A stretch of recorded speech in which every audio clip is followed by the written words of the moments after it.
The late afternoon sun slid low over Maple Avenue, turning every white fence and trimmed lawn into something warm and quiet, the kind of quiet suburbs pride themselves on. Reed wasn't from places like this, but even he could admit the street looked peaceful in the golden hour, almost staged, like a postcard trying too hard. Then he saw the crack. Not in the pavement, though the sidewalk was cracked too, but in the calm itself. A small shape stood at the bottom of a chipped white porch, barefoot on concrete that still held the day's heat. A little boy, 6, maybe, hoodie streaked with dust, like he'd hit the ground hard. He clutched a worn brown teddy bear with stuffing pushing at a seam near the ear, the kind of toy a kid carries everywhere because it knows all the secrets he can't say out loud. The boy's eyes were swollen red. His little chest shook as he tried to swallow air. Reed felt it before he heard it. Something raw, a sound that didn't belong on a street this quiet. Then the boy's voice broke. "He hit my grandma." The sentence was small, fragile, too soft for the size of the hurt behind it. Reed felt the words land like a punch to the ribs. His hands tightened on the handlebars of the bike instinctively. The 5 engines behind him continued their low, idle, each one a quiet rumble rolling across the lawns. The sound wasn't angry, just present. Solid. It made the shutters on one house tremble. Reed killed his engine. The sudden silence around him felt wrong, like the world had paused in the wrong place. He swung his leg over the bike and stepped forward. Gravel crunched under his boots as he approached the boy. The others stayed back, a line of black vests and chrome catching the fading light. The boy flinched at the movement, then blinked up at Reed as if torn between fear and desperate hope. Reed crouched down, joints cracking softly under his weight. He tried to keep his voice warm, something he hadn't been asked to be in a long time. "Hey, buddy," he said, rough voice softened at the edges. "Talk to me.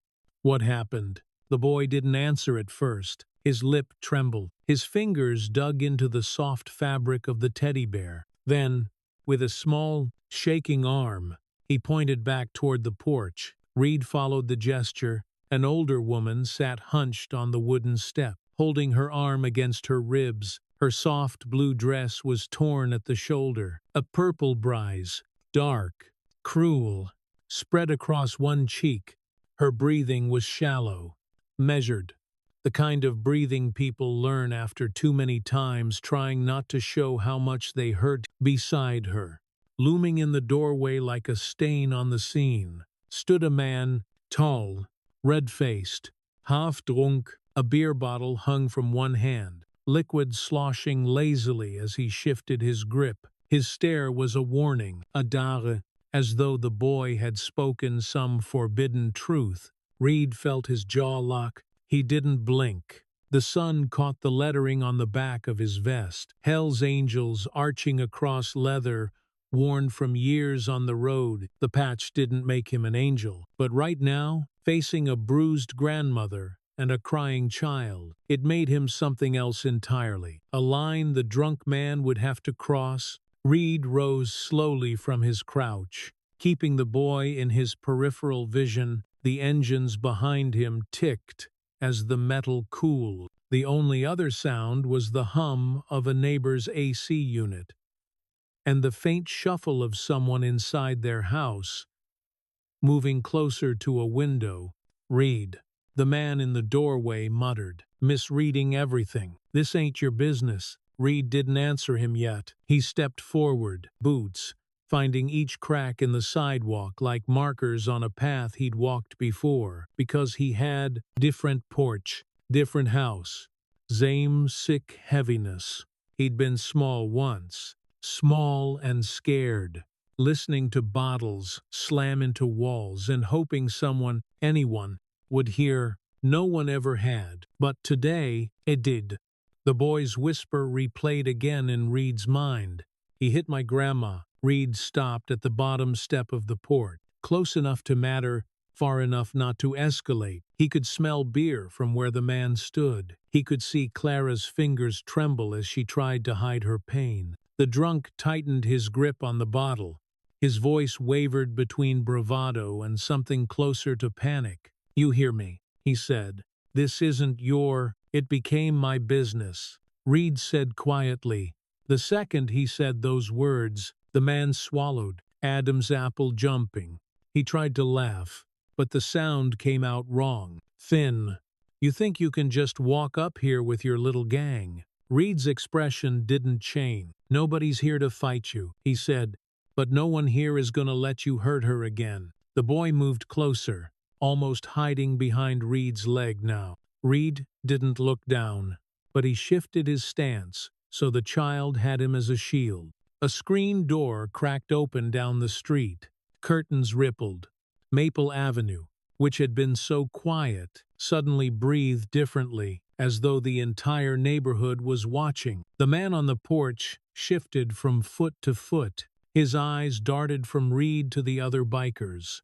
Silent, steady, a wall of judgment and quiet strength. Reed didn't raise his voice. He didn't need to. "Pack your things," he said. "You're done here." The man didn't answer. His fingers twitched around the bottle. For a moment, Reed wondered if he would throw it, or run, or leave, or beg. But instead, the man stepped back. Not much, just one step, but enough. The porch groaned under his weight. Clara closed her eyes in relief. She tried to hide. The boy pressed the teddy bear tighter against his chest. Reed said nothing more. He didn't celebrate. He didn't glare. He just stood there, still as stone, and let the man see what he had become in the eyes of everyone watching. He stood there until the man turned, stumbled inside, and slammed a door hard enough to shake dust from the window frame.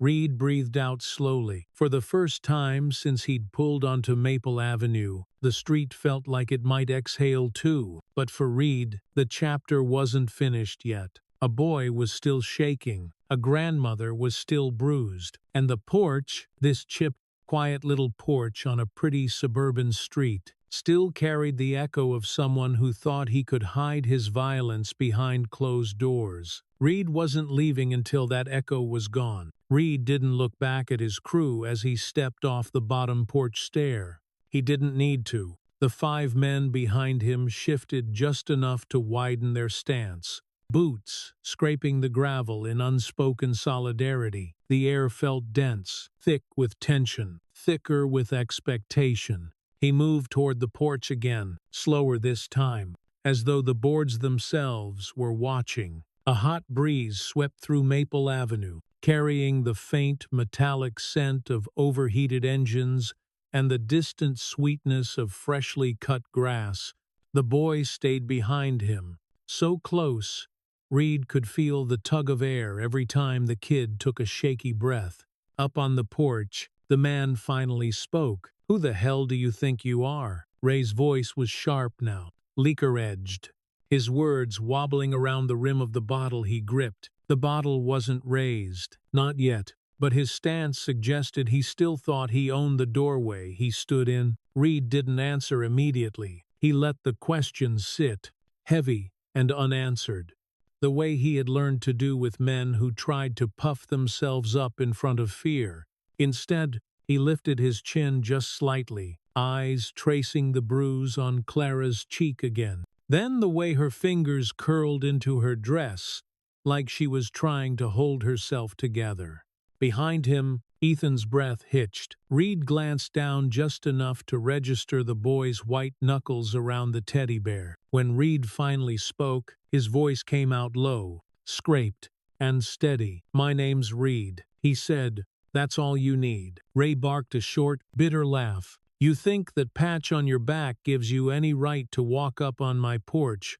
Reed's eyes flicked once to the HellsAngels emblem stitched across his vest, then back to Ray. He didn't bother answering the provocation. Some men swung fists, others hid behind words. Ray looked like the latter. Ray leaned his shoulder against the door frame, trying to appear casual. but the motion only emphasized the uneven way he stood. His breath stank of stale beer. "This ain't your business," Ray repeated, slower this time, like he was talking to a child. Reed took another step, landing on the last board of the porch. Its wood groaned beneath his boot, the sound popping through the quiet like a warning shot. He kept his voice composed. "It became my business," he said, "when a kid ran barefoot into the street saying you hurt the woman who raised him." Ray's jaw clenched. His eyes darted to the side, toward the curtains next door,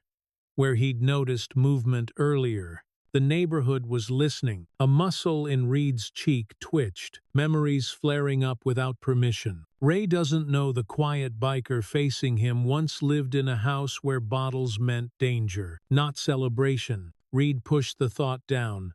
This moment wasn't about him, but the past had a way of pulling at old stitching, loosening threads he'd spent years tightening. "You got no idea what she needed." Ray spat. Reed's gaze hardened. "She needed safety," he said. "She didn't get it." Clara stirred at the comment, lifting her head slightly. She didn't defend Ray. She didn't defend herself. She just watched Reed with a kind of quiet disbelief, as though she couldn't understand why strangers were standing here at all. Ray's grip on the bottle tightened. The glass neck clicked against the door frame.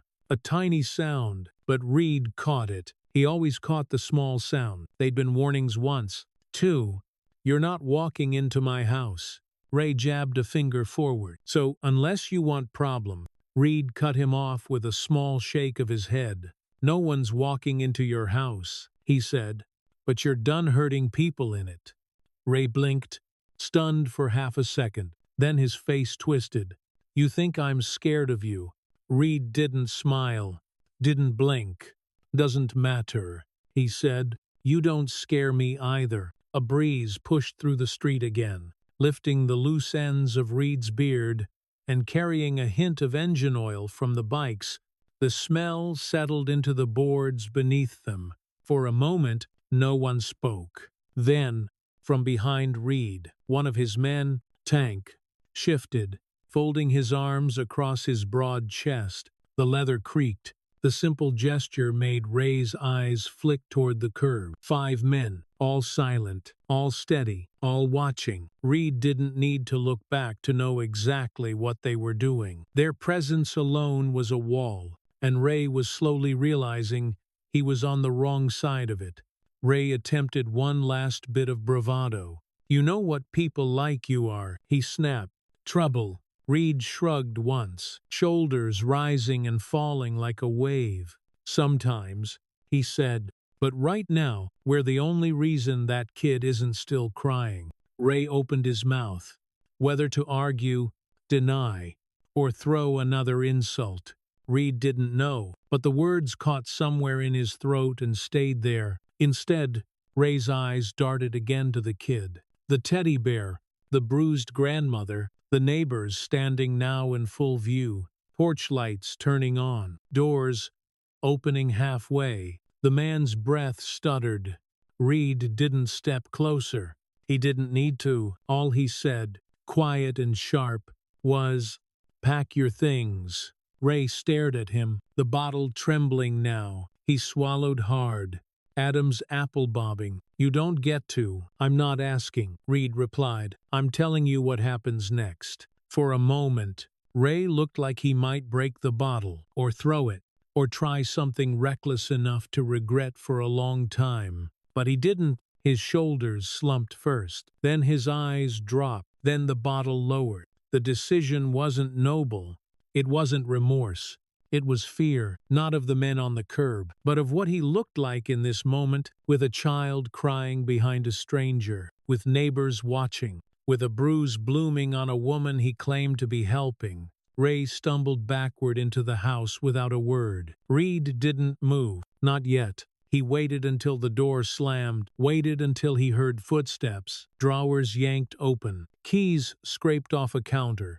He waited until Ethan's grip loosened just slightly, like he could breathe again. Only then did Reed exhale. Clara let out a breath too, thin, shaky, but free. The boards of the porch creaked under Reed's boots. The sun dipped further behind the houses, shadows stretching long across Maple Avenue. This wasn't over, but the worst part of the night had already begun to retreat. Reed looked over his shoulder at Ethan. The boy's face was streaked with dust and dried tears, but there was something new in his eyes, a small, trembling flicker of safety. Reed didn't speak. He didn't need to. Some moments didn't need words. This was one of them. Reed stepped onto the cracked sidewalk again, letting the old board beneath his boot settle.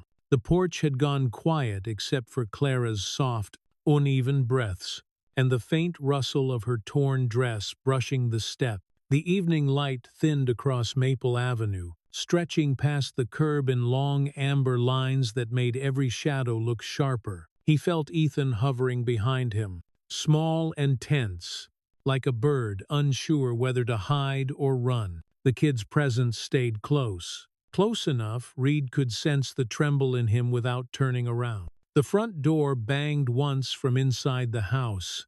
Reed didn't react.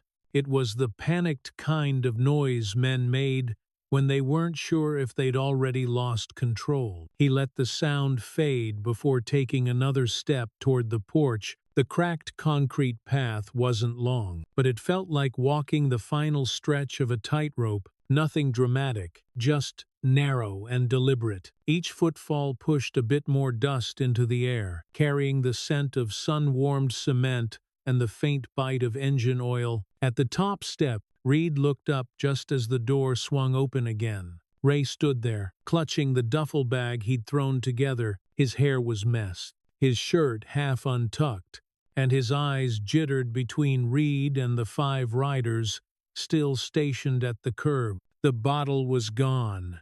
Maybe dropped, maybe forgotten, but the red flush in his face remained, a fading reminder of his fading bravado. "You think this is over?" Ray snapped, though his voice cracked halfway through. Reed didn't flinch. "You need to leave." Ray's gaze flicked to the open windows on the houses across the street. Curtains shifted. Silhouettes hovered. The entire block was watching, not with excitement, but with the quiet judgment of people who had finally decided to stop pretending they didn't hear the things happening next door. Maple Avenue had changed sides. Reed lifted his chin, not in challenge, but in recognition of a truth that didn't need volume to hit hard. "You walk out now," he said, voice steady, "and tonight ends without the cops seeing that bruise." Ray inhaled sharply through his nose. His eyes flicked once to Clara, then away fast. Like the sight burned, the porch light clicked on from somewhere inside the house. Its glow caught the bruise on Clara's face and made the purple look darker, the torn fabric sharper. The moment hung in the air, silent, dumbing, unavoidable. Reed didn't say a word. He didn't have to. Behind him, leather shifted as one of his men crossed his arms. Another rested his palm lightly on the handlebar of his bike. None moved forward, but their stillness held its own message. "We see you. We know what you did." "She's not alone now." Ray's breath faltered. "This is my house," he muttered, but even he didn't sound convinced. Reed didn't respond. Instead, he stepped aside half an inch, just enough space for a man to walk past without brushing against him. Just enough space to say that there was a way out if Ray chose to take it. It was the quietest kind of ultimatum, and the most effective. Ray swallowed again, throat bobbing. His fingers tightened around the strap of the duffel bag. The evening breeze tugged lightly at his shirt, carrying with it the sound of the engines cooling behind Reed and the soft clatter of wind chimes from a neighbor's porch. The neighborhood held its breath. Finally, Ray broke. His shoulders collapsed inward, and he stepped down one stair, then another. His eyes never met Clara's. They never met Ethan's either. Instead, he kept them fixed on some distant point on the street, as though refusing to look at the consequences made them less real. Reed didn't follow him down the walkway. He simply turned his head enough to track the movement, slow, stumbling, a man trying to hold on to scraps of dignity he'd already lost. Ray crossed the cracked sidewalk without a word, skirting around Reed's boots. Like the space around the biker burned. The duffel thumped against his leg with each step. His breath sounded heavy, uneven, too loud in the quiet. He reached the driveway. Keys jingled. He fumbled once, dropped them, swore quietly, picked them up again. The streetlights flickered on overhead, casting long shadows that made Ray look smaller than he'd ever admit. Ethan shifted behind Reed, hugging the teddy bear tighter. Reed didn't look at the boy, but he sensed the tiny change, the way Ethan stood a little straighter now, the way fear was slowly being replaced by something cautious, something close to safety. Ray finally yanked his truck door open. The metal groaned like it didn't want him there either. He climbed in, slammed the door, and sat for a moment with both hands gripping the steering wheel. Then the engine coughed to life. The noise broke the stillness of the street, scattering a couple of parked birds and making Clara flinch slightly on the porch. Ray reversed too fast. Tires, spitting gravel, then sped down Maple Avenue with headlights bouncing over lawns. No one yelled after him. No one asked him to stay, and no one looked surprised that he hadn't fought. The moment the truck disappeared around the corner, the street exhaled. Birdsong returned. Wind rustled through hedges again. A sprinkler system clicked alive somewhere in the distance, but everything felt changed, newly exposed, newly honest. Reed stood for a beat longer, letting the tension drain from his shoulders. He didn't relish the victory.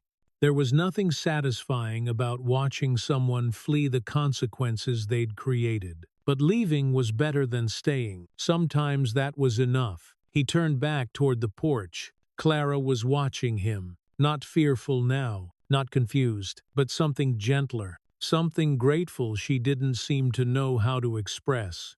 The porch light washed her face in warm gold, softening the bruise without hiding it. Ethan stepped out from behind Reed's leg, tentative, but no longer trembling.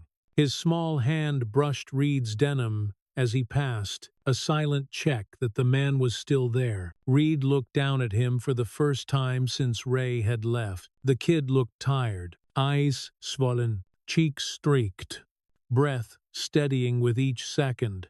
But he didn't look scared anymore, not the way he had before. Reed knelt slightly, not fully, just enough to meet the boy halfway. "You okay?"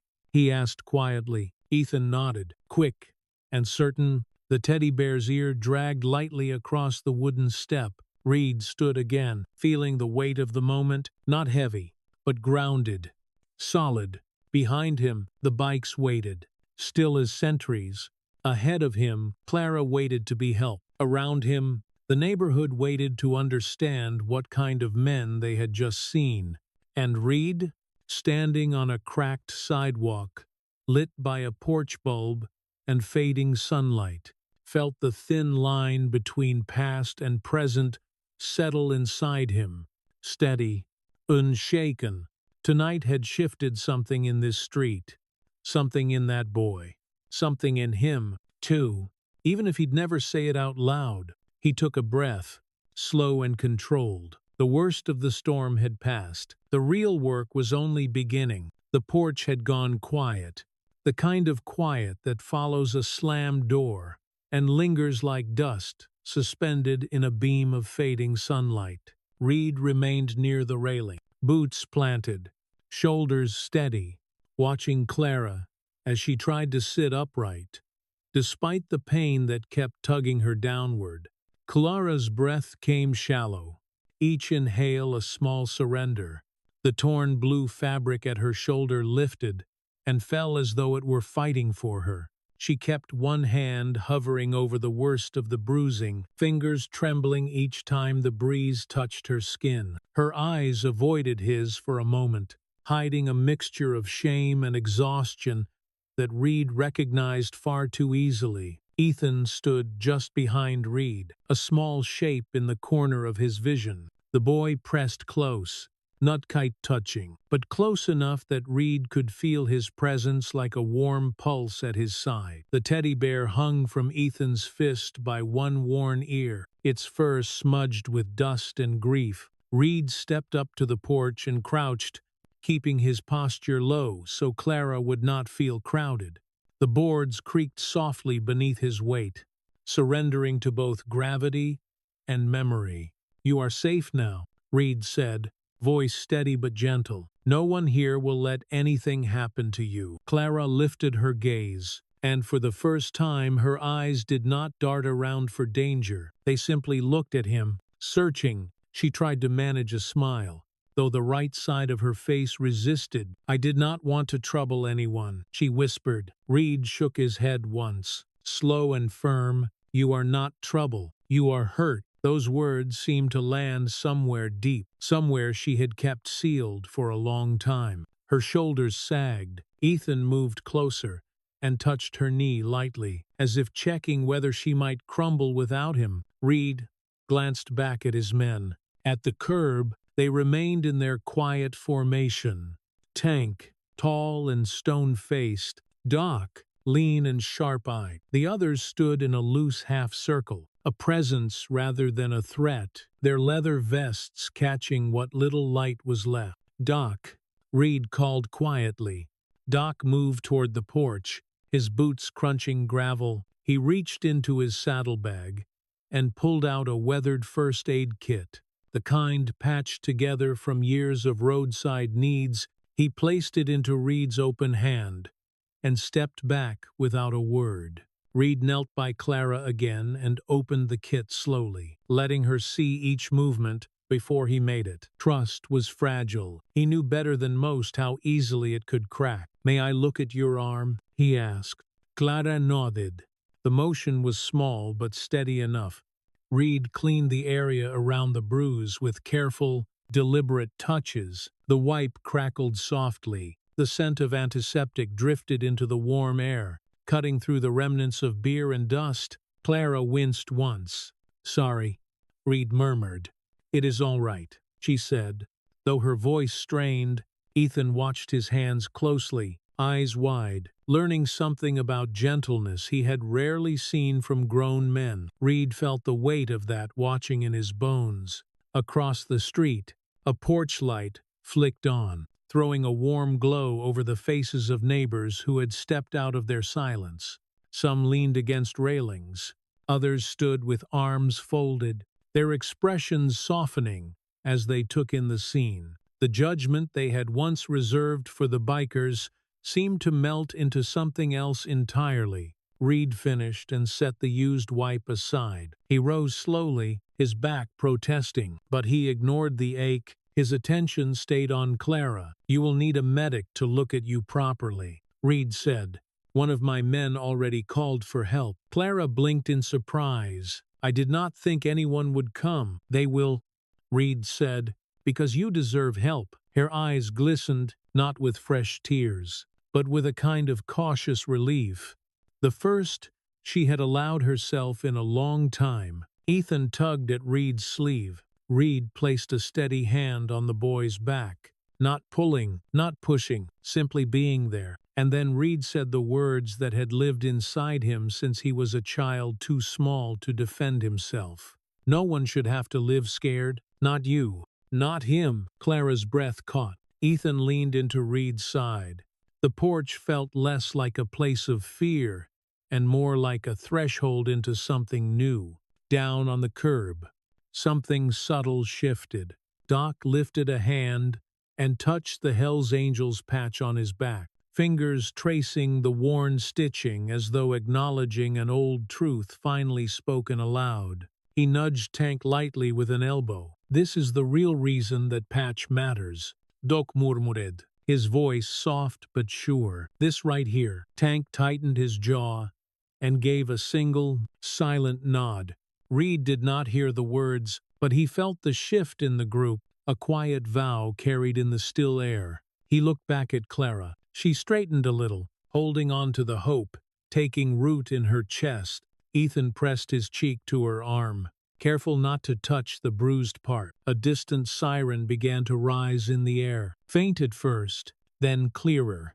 Red emergency light flickered faintly against the windows of the houses down the street. Reed exhaled slowly. The worst of the storm had passed, but the night still had work left for all of them. He stood on the porch between a bruised grandmother and a frightened child, with a crew behind him who understood without needing a single command that this moment meant something. Presence had replaced fear, and Reed would hold that line for as long as he had to. Reed heard the front door open again before he turned. The sound was different this time. Not a crash, not a declaration, just the reluctant creak of someone who knew the night no longer belonged to him. Ray emerged from the house carrying the duffel bag he had thrown together in anger and panic. The bag hung low from his hand, half unzipped, clothes spilling out like a rushed confession. His shoulders were slumped, as if gravity had found new places to pull from.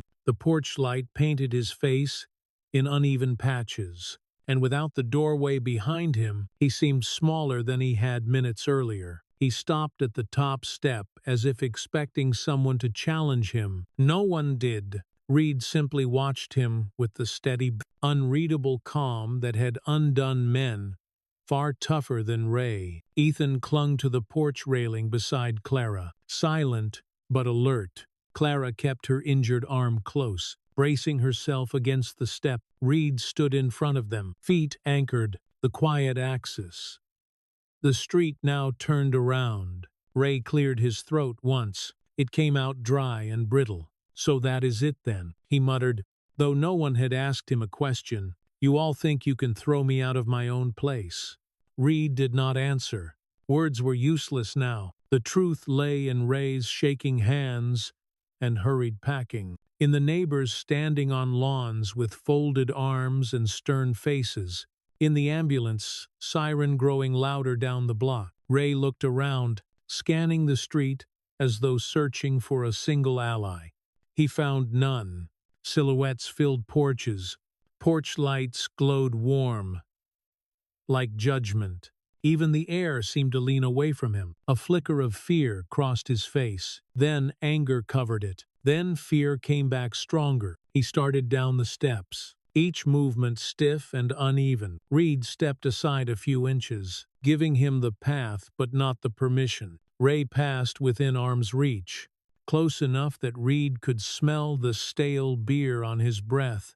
He kept his eyes forward, unable to meet Reed's stare. When he reached the cracked sidewalk, he stumbled once, catching himself with the duffel. The bag swung low, thumping against his shin. His boots scraped the ground loudly, the sound echoing through the quiet neighborhood. Reed remained still. Tank, near the curb, folded his arms across his chest, a silent sentinel. Doc's gaze followed Ray with the detached calm of a man who had seen this kind of unraveling too many times. The others stood ready, not to fight, but to ensure that fear did not find its way back to the porch. Ray reached his truck and dropped the duffel into the passenger seat with a dull thud.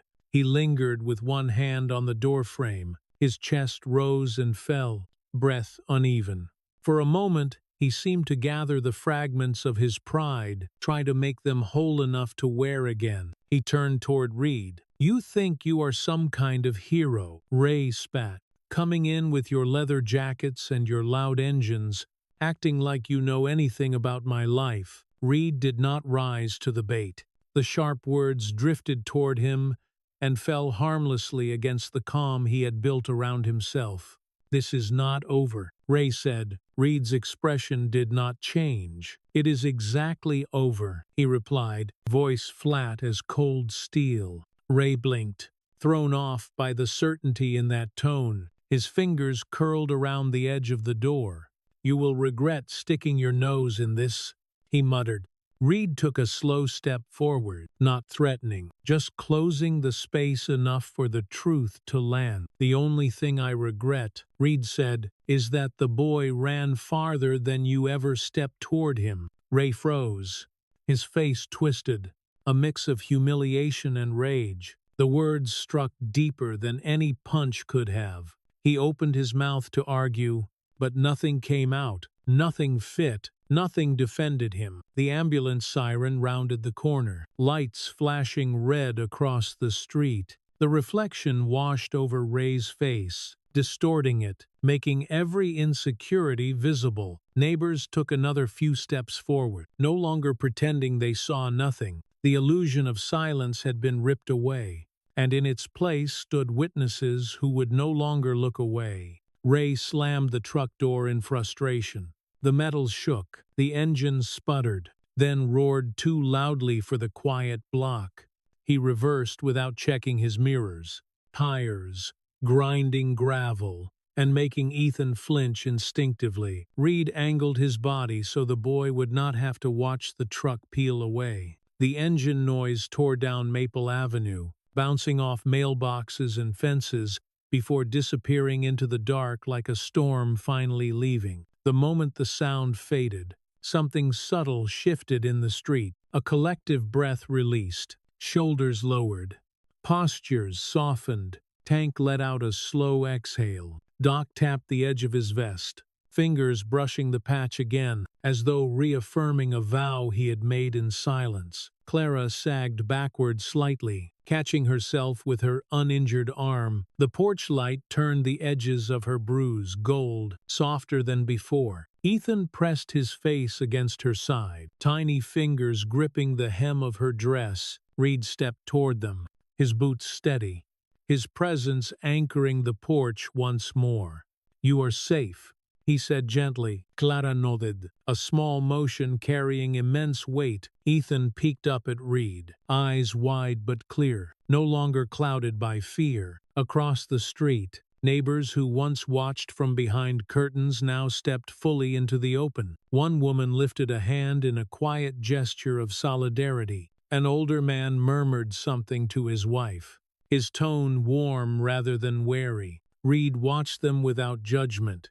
They had been silent before, but tonight, silence had broken, and sometimes the breaking mattered more than the quiet that came before it. The ambulance pulled up beside the curb, red lights sweeping across leather, chrome, and weathered wood. Reed stepped back, giving the medic space. Though he kept himself positioned within Ethan's reach, Ray was gone, but his leaving was not the end. It was the clearing of the path, and Reed intended to walk that path until both Clara and Ethan reached a place where fear no longer lived.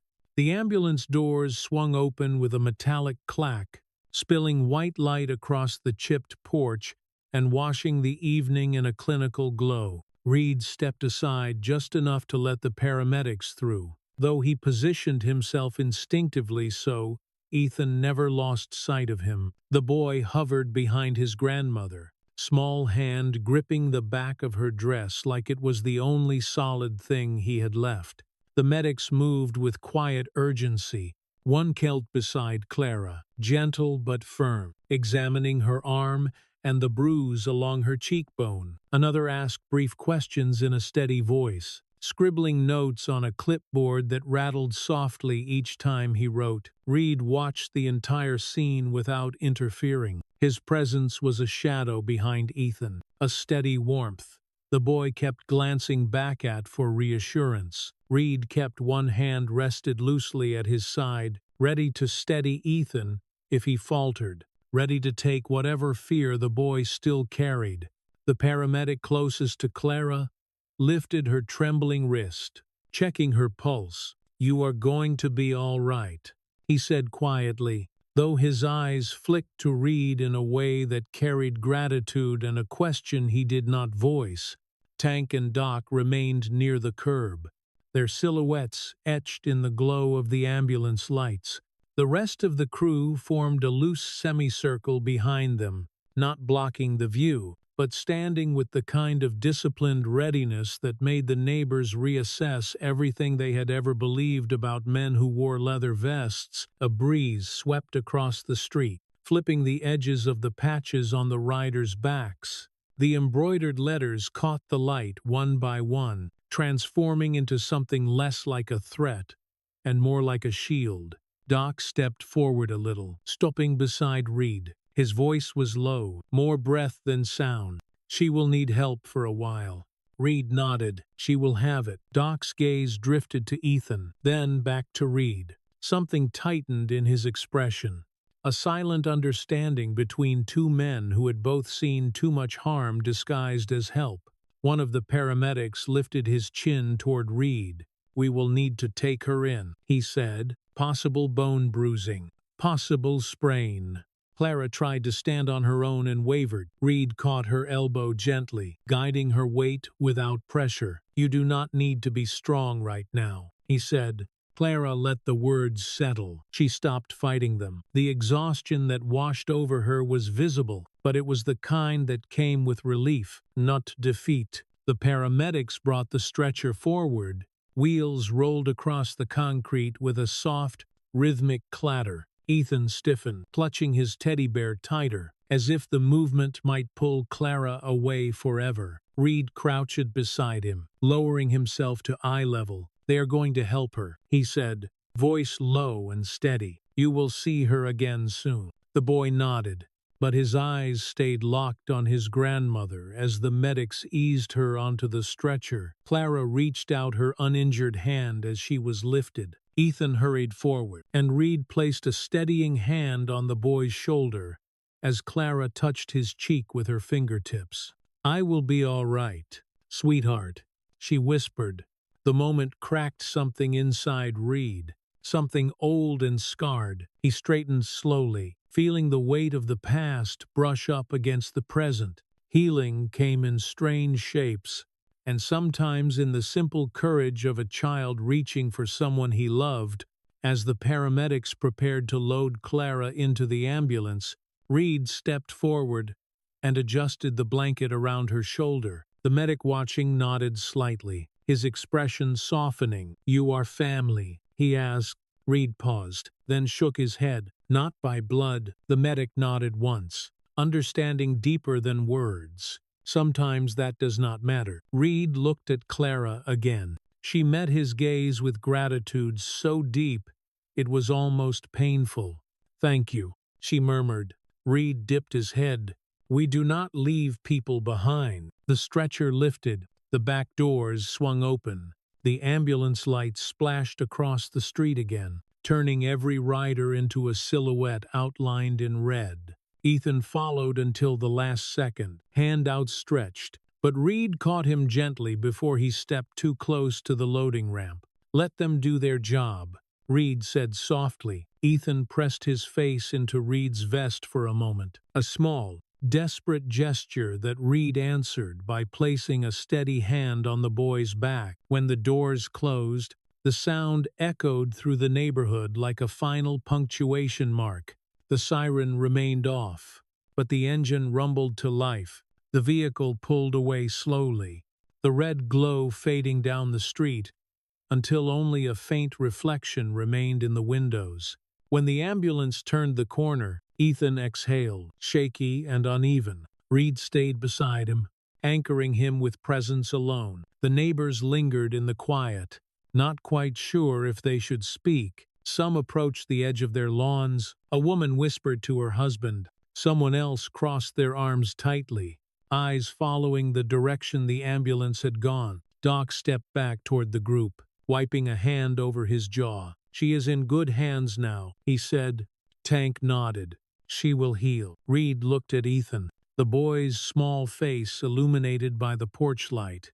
"And so will he," Reed said quietly. The crew heard it.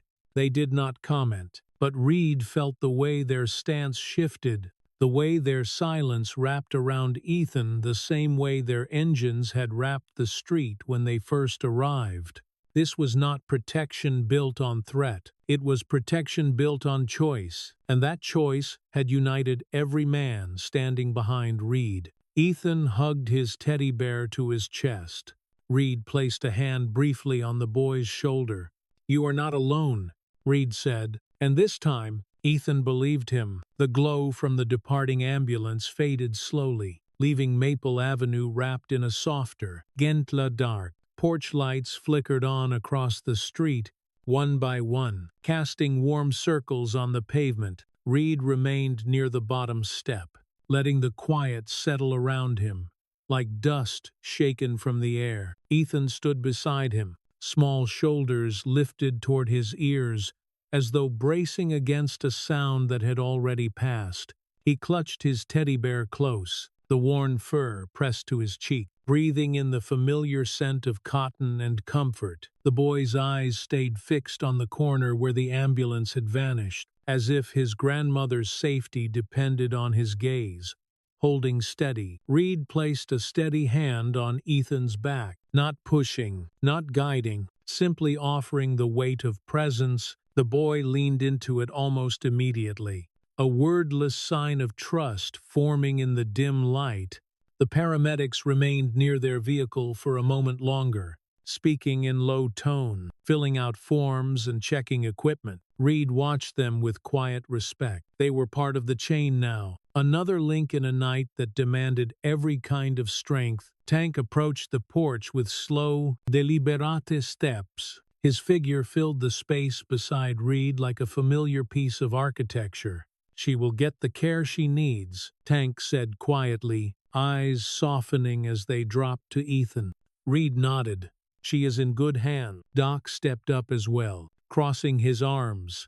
"We stay until the boy is settled," he said, more to the group than to Reed. It was not a question, it was simply what they did. Reed felt the truth of that settle warmly in his chest. Loyalty did not need to be spoken loudly. Sometimes it lived in the way men arranged their stance in a quiet street, surrounding one child, with the same discipline they would bring to any battle. Ethan shifted slightly and tugged on Reed's vest. "She will come back."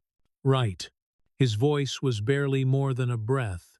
Reed knelt slowly, lowering himself until his eyes met the boy's. "Yes," he said, "she will come back. And when she does, she will be safer than she has been in a long time." Ethan blinked hard, pressing his face into the worn bear. Reed rested a hand along the boy's shoulder blade, steady and warm. From across the street, a woman stepped forward and hesitated at the edge of her lawn. Her hands twisted nervously, but her voice carried across the space. "If the boy needs food or anything," she said, "I can bring something over." Reed turned slightly, giving her a nod. "Thank you," he replied. "He will appreciate that." Her husband joined her, placing a hand on her back. "We should have stepped in sooner," the man said, voice low. Reed shook his head.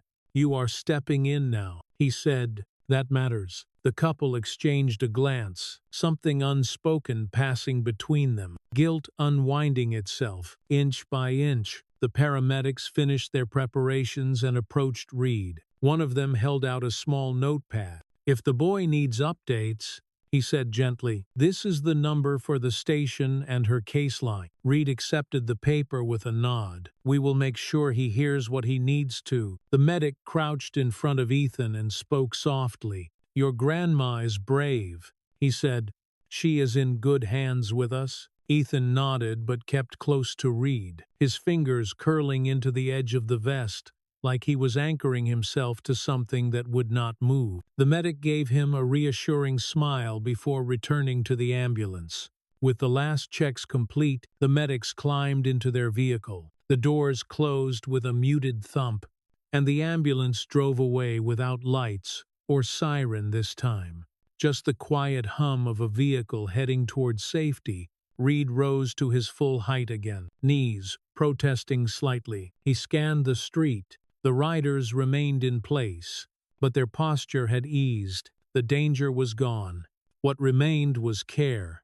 Doc rubbed the back of his neck. "The kid is worn thin," he muttered. Reed agreed silently. Ethan's breaths had turned shallow and uneven, the kind that came after too much fear for one day. "Come on," Reed said softly to him. "Let us get you somewhere warm." The boy hesitated, not because he doubted Reed, but because every step toward the porch felt like a step into a home without the person who made it feel safe. Reed crouched again, taking his time, "You can sit with us until she returns." He said, "We are not leaving." The boy nodded at last. Reed guided him gently up the steps, settling beside him on the porch. The wooden boards creaked under their combined weight. A familiar lived-in sound that steadied the boy more than any words could. Tank stood a few paces away, arms folded across his chest, scanning the street. Doc leaned against the porch railing, posture relaxed but alert. The other riders created a quiet perimeter, engines off, voice low, forming a circle of calm around a house that had known too much chaos. Reed sat just close enough to Ethan that the boy could lean against him if he needed. He did, slowly, his head finding a place against Reed's shoulder. The teddy bear rested in his lap, its stitched smile illuminated by the porch light. Reed looked out over the street. The neighbors had all fallen silent, their stances softer now, their expressions carrying something new, something like gratitude, something like understanding. This was how storms ended sometimes, not with thunder, but with the quiet work that followed, the checking in, the staying close, the making sure no piece of fear crept back into a child's mind. Reed glanced down at the boy beside him. "You are safe," he murmured. The words found their way into the cool night air, drifting gently through the quiet neighborhood. And this time, Ethan let himself believe it. Night had wrapped itself fully around Maple Avenue by the time Reed rose from the porch. The street, once trembling with nerves and noise, now lay in a calm that felt almost fragile. Porch bulbs glowed in warm circles. Crickets hummed a low chorus from the hedges. A soft wind tugged at the hem of Reed's vest, carrying the scent of cooling asphalt and the faint sweetness of summer flowers. Ethan had drifted against Reed's shoulder, not asleep, but close to it. His small breaths left warm puffs against Reed's arm. The teddy bear lay tucked beneath his chin. Reed lifted a hand and brushed a thumb gently across the boy's back, grounding him without waking him. Tank stepped closer from the edge of the walkway. "We should move him inside," he said quietly. Reed nodded. "Yeah," but slowly. Doc pushed himself upright from the railing and ran a tired hand over his face. "The house is quiet now," he said. "Safer." Reed knew the truth of that. The air felt different, as if the walls themselves had released a tension they had been holding for too long. Even the shadows were softer. He eased Ethan upright. The boy blinked once, disoriented, then steadied when Reed placed a hand on his shoulder. "You can rest inside," Reed said gently, "just until they tell us where she is." Ethan nodded without a word. The porch groaned as Reed stood. The front door sat slightly ajar, left that way by the paramedics when they had rushed Clara out. Reed pushed it open with 2 fingers. The hinges whispered, a quiet sound in the dim hallway. The interior was darker than he expected, lit only by a faint lamp near the living room. The house smelled like old books, Leunda detergent, and flour from someone's earlier baking. Underneath it all lay the faint trace of fear, but it was fading, leaving behind something lighter. Reed stepped inside, with Ethan close beside him. Tank and Doc followed, stopping just inside the threshold, their presence large enough to anchor the room. He guided Ethan to the couch. The cushions sagged in a familiar way, the way furniture does when it has held the same small family for years. Reed helped the boy sit, adjusting the throw blanket so it covered his legs. Ethan curled his fingers into the fabric. The house was quiet, but it was not empty. It held the echo of a life lived gently. Knitted coasters, family photos, a crooked painting a child must have made years before. Reed's eyes paused on one photograph in particular, Clara standing in a garden of sunflowers, laughing. Ethan barely a toddler beside her, hands covered in soil. Reed felt something warm swell beneath his ribcage. Families built on tenderness always hit him hardest, because he knew how rare they were and how easily they could be broken. Doc moved around the living room quietly, picking up a fallen cushion, placing it back on the armchair. His touch was careful, respectful. Tank stood near the hallway entrance, arms crossed, watching the shadows like a sentinel, ensuring nothing unwelcome returned. Reed took a slow breath and crouched in front of Ethan. "You did something brave tonight," he said softly. Ethan shook his head. "I was scared." Reed offered a small smile. "Being brave does not mean you are not scared. It means you kept going anyway." Ethan looked at the floor, processing the words with the seriousness of someone far older than 6. His fingers squeezed the teddy bear's paw. Reed lowered his voice even further. "She will be proud of you." Ethan's eyes flicked up, shimmering. Not tears exactly, just the shine of a child, relearning hope. Reed rose slowly, letting the boy settle. Doc stepped beside him. "She is strong," Doc murmured. "She will get through this." Reed nodded. "She will." Tank gestured to the kitchen. "There is water, snacks. Kids should eat something." Reed walked to the kitchen, flicking on a dim overhead light. The room warmed instantly, filled with the scent of cinnamon and old wood cabinets. He grabbed a glass, filled it, then returned to the living room. He handed it to Ethan. Small sips.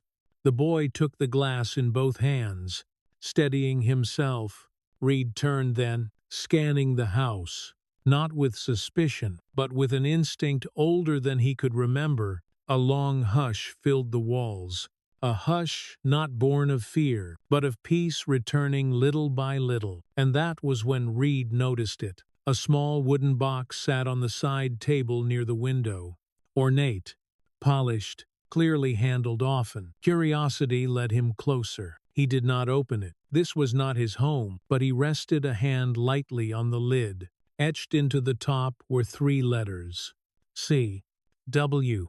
Clara Whitford. Reed brushed a thumb over the letters. The wood was warm, smooth from years of use. It felt like a piece of her steadiness, a private keepsake of someone who lived with softness at her core. He looked at Ethan. The boy was sipping water slowly, his feet barely touching the floor. Reed exhaled quietly and spoke to Doc without looking away from the child. "We stay," he said. "All night if we have to." Doc nodded once. "Understood." Tank stepped deeper into the room. "We can take shifts." Reed glanced at Ethan. He should not wake up alone. Tank gave a small nod. The riders settled into the living room, each man claiming a quiet position. Near windows, near doors, near the hallway. The house felt fuller now, held securely between strong presences and soft lights. Reed returned to the couch and sat at the far end, giving Ethan space while staying close enough that the boy could see him if he stirred. Ethan placed the empty glass on the coffee table and edged toward Reed, just enough that his shoulder brushed against Reed's arm. Reed did not move away. He simply adjusted the blanket a little higher and let the boy lean. The house breathed. The street beyond lay still, and Reed felt something settle inside him. A quiet truth, a shift he could not name yet, a promise already taking shape. This was not just protection, this was responsibility, and he accepted it fully. The living room had settled into a rare, gentle stillness. Soft lamplight spread across the walls like warm breath, touching every framed photo and every stitch of the worn couch. Ethan slept curled beneath the blanket, his small hand gripping the teddy bear as though he could anchor himself to its familiar shape. The boy's breaths came slow and even, the kind of breathing that only returns when the storm has truly passed. Reed stood near the window, arms folded loosely, watching the quiet street outside. The night air held a muted calm, the kind that follows a day heavy with decisions. Tank sat nearby in an armchair, half in shadow, half in warm light, his posture steady. Doc leaned against the entryway with crossed arms, eyes half closed, but alert enough to shift at the slightest sound. Reed let his gaze travel across the street, then back to the sleeping child. A low hum settled in his chest. He felt a responsibility there. Not forced, not heavy, just present. Real. The house creaked softly as it adjusted to the night. Wind slipped through the old window panes, carrying the scent of distant jasmine. The soft rustle of curtains blended with the faint ticking of a wall clock, weaving a rhythm that soothed the room. Then the peace rippled. A car engine. Slow, too slow. Reed straightened, instinct tightening every muscle. Tank's posture snapped awake. Doc opened his eyes fully and pushed off the wall. The hum in the room shifted from rest to readiness. Headlights glided past the front window, then paused. Not the sharp approach of an emergency vehicle, not the lazy passing of a neighbor returning home. This pause carried hesitation and intent. Reed moved closer to the window without making a sound. The vehicle idled on the curb. A familiar silhouette sat behind the wheel, shoulders rigid with frustration and pride. Even through the dim streetlight, Reed recognized the tense grip on the steering wheel. Overreach always returned for one last grasp. Reed exhaled through his nose, slow and steady. Tank rose silently. Doc's jaw tightened, his expression darkening with a calm that masked every impulse beneath. Reed kept his voice low. "Stay with the boy." Tank nodded, remaining by the couch. Doc moved to the side window, scanning angles. Reed stepped outside, closing the door behind him with the softest click. The night wrapped around him, warm, quiet, but charged. The truck sat at the curb, engine humming with an unsettled rhythm. Ray leaned forward, elbows gripping the steering wheel, eyes locked on the house, as though trying to rewrite the narrative by staring it down. Reed walked across the porch steps and stopped at the edge of the path, boots planted in the same line of cracked concrete, where so much had shifted earlier. He did not move farther. He did not need to. Ray rolled down the window. His face was half lit by the dashboard glow, half swallowed by shadow. He looked torn between fear and anger, between retreat and attack. His voice came out rough. "I had to come back." Reed said nothing. Ray gripped the wheel harder. "You embarrassed me." Reed's expression did not change. "You did that yourself." Ray flinched, though he tried to hide it by shifting his jaw. "You think you can just take over my house, my life?"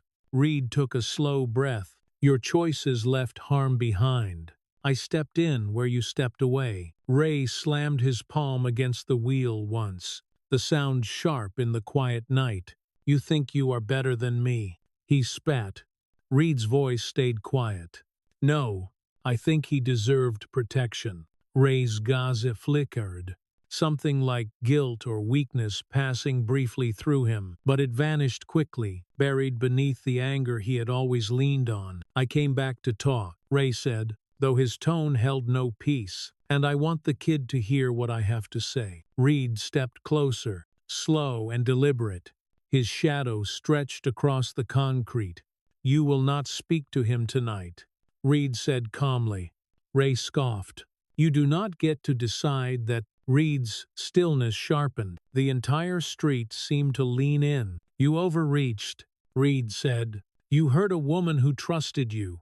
You frightened a child who depended on you. Your part in this night ended the moment you chose harm." Ray opened his mouth, but Reed cut him off. "And you will not drag him back into your chaos just to soothe your pride." Ray's face contorted. "You have no right." Reed's gaze hardened. "I have the responsibility to keep him safe, and that overrides every right you think you still hold." Streetlights flickered in the silence that followed. A curtain parted from a nearby house. Witnesses, again. Ready?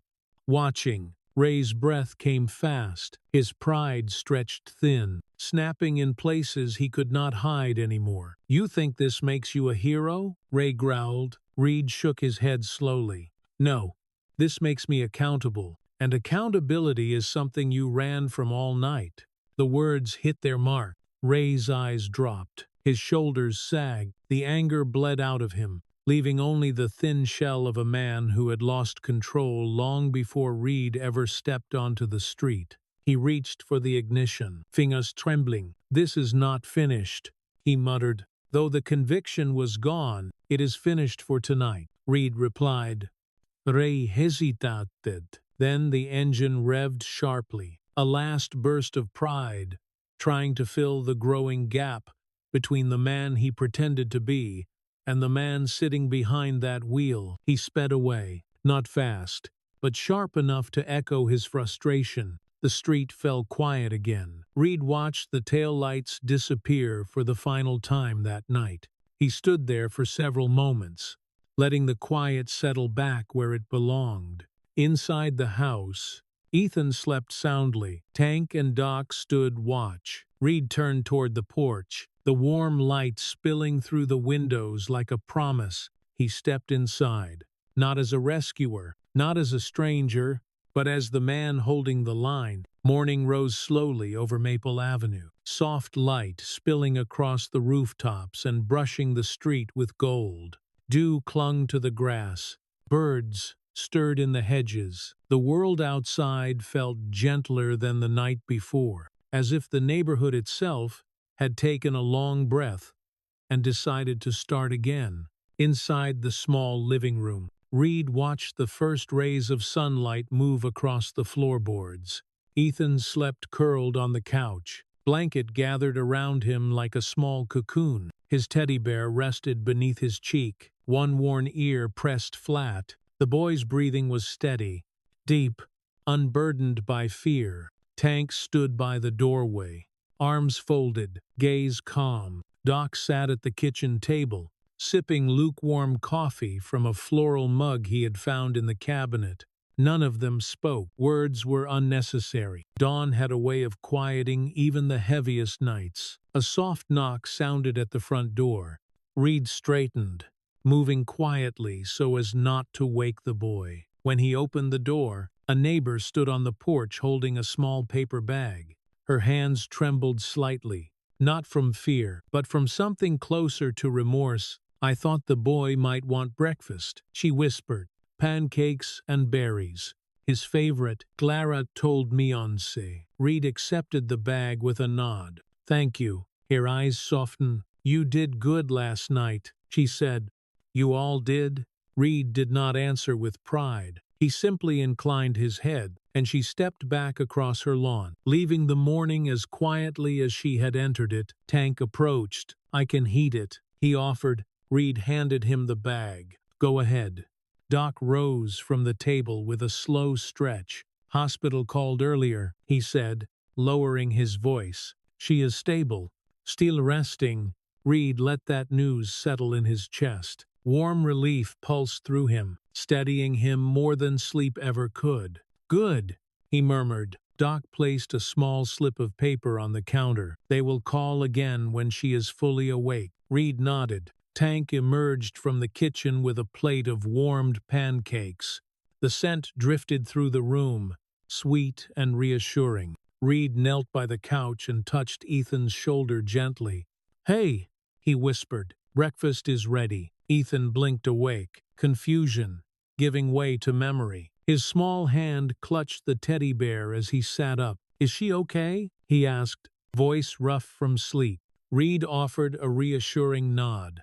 "She is safe. She is being looked after, and we will visit her soon." Ethan's eyes glimmered. Hope bloomed there, hesitant at first, then stronger. Tank placed the plate in the boy's lap. Ethan stared at the stack of pancakes and berries, then lifted a bite with trembling hands. The taste drew a small, genuine smile from him. Soft, fragile, but real. Reed stood and let him eat. The moment belonged to the boy. Outside, the rumble of familiar engines filled the street. 2 officers arriving in a marked car, not rushing, not threatening, just arriving with the purpose of closing a long night. Doc opened the door for them. The officers stepped inside. Steady, respectful, "You made the call last night," one of them asked Reed. Reed nodded. "We gave statements already." "You did." The officer confirmed. "This is just follow-up. He showed up at the station early this morning." Reed felt Tank tense beside him, but the officer lifted a hand. He was not violent, mostly angry, but the bruises spoke louder, and he will be facing charges. Reed exhaled, the air leaving him as though a weight had loosened at last. Ethan listened from the couch, small shoulders tight. Reed crossed the room and sat beside him. "You do not need to worry about him anymore," Reed said. "The adults are handling it now." Ethan nodded slowly, his small frame softening at the words. The officers thanked the group and stepped outside. Their car pulled away quietly, leaving the street wrapped once more in calm. Doc let out a long breath. Tank rolled his shoulders. Reed remained seated beside Ethan, watching the boy finish the last bite of breakfast. A soft vibration buzzed from the counter. Reed rose and checked the phone. "The hospital," he answered with a low greeting. A nurse's voice floated through the receiver. "She is awake now." She asked for the boy. Reed closed his eyes briefly, gratitude warming him from the inside. "We will bring him." He ended the call and crouched beside Ethan again. "She wants to see you," Reed said softly. Ethan's breath caught. His eyes lit up, bright as morning sun. "Really? Really?" Reed said. Within minutes, Tank and Doc gathered their things. Reed helped Ethan slip on a clean hoodie, hanging from a hook by the door. The teddy bear fit neatly in the crook of the boy's arm. Outside, sunlight gleamed off chrome and leather. Reed lifted Ethan onto his bike gently, settling him between his arms with care. "You ready?" Reed asked. Ethan nodded, tiny but sure. The crew mounted up. Engines rolled to life, not with the roar of intimidation, but with the low, steady promise of protection. Neighbors stepped onto porches, watching with expressions transform. Respect, warmth, understanding. The riders pulled away from Maple Avenue in a slow formation, escorting one child toward the woman who loved him. When they reached the hospital later that morning, Reed lifted Ethan off the bike and walked him inside. The boy hesitated only once before Reed's hand guided him forward.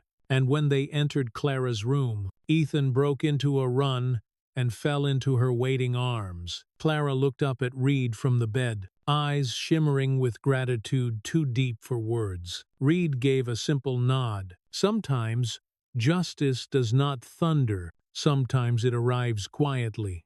Signed in calm voices, carried by steady hands, delivered by men the world least expects. And on that soft morning, in a small hospital room, the echo of kindness spoke louder than fear. In the end, this story isn't just about danger or rescue.